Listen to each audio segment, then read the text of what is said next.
Hi guys, ito yung baboy namin. Manganak siya ngayong November 10. November 10 ba, friend? Ayan. Unang baboy namin tong papaanakin. Sana marami siyang anak. Sana buntis siya. Hindi namin alam. First time namin magbaboy. Pero parang buntis naman siya. Kasi yung tummy niya malaki. Pero di rin naman baga siya nag-anong so mapabulog. Yan. Mabait naman siya ngayon. Hindi lang namin alam pag nanganak kung mabait pa rin.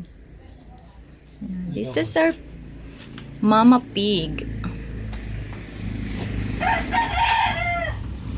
Ang aking asawang nag-aalaga sa baboy na yan.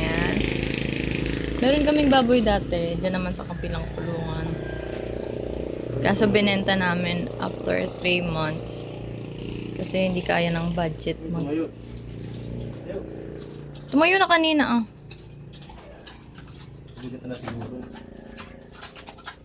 Yan.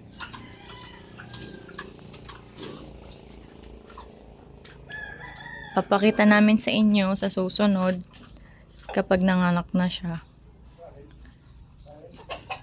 Ano